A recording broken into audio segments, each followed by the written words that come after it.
Предизвиците пред кои сме изложени се исто толку големи колку и придобивките кои ги имаме како земја која е веќе 5 години членка на најмокината алијанса.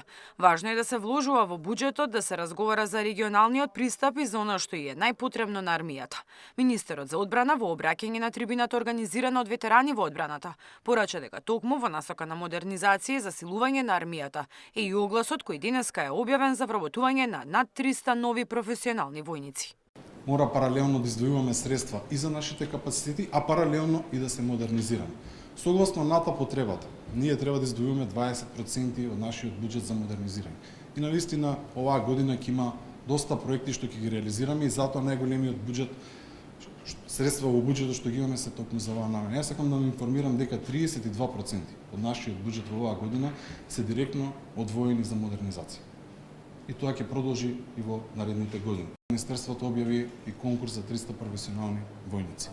Тоа е една убава можност секој еден млад човек што си ја сака државата, што го сака НАТО, што сака да биде дел од безбедносните структури да аплицира. На трибината свој осврт за патот до пристапувањето и значењето од членството во НАТО дадоа и поранешни генерали и високи чиновници во армијата. Улогата на НАТО во поддршка на Украина во овие критични времиња е од клучно значење, потенцирајќи дека нашата држава треба активно да делува следејќи ги случувањата во европските земји членки во НАТО, кои најавуваат поголеми инвестиции во одбраната. Новата американска администрација во изминатите 2 месеци инсистира на значително зголемување на инвестициите во одбраната и способностите од страна на европските членки на НАТО, најавува намалување на американското присуство на европскиот континент, упорно и одлучно презема мерки за брзо завршување на војната во Украина, наметнува такси, сведоци сме на трговска војна во зачеток и така натаму.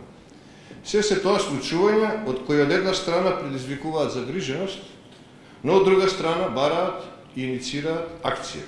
Членството во НАТО го оцења како еден од најважните историски моменти во реализација на нашата стратешка цел како мала држава која се наоѓа во чувствително геостратешка положба.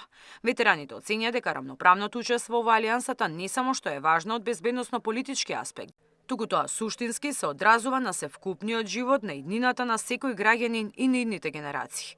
Мирјана Давидовска, Сител телевизија.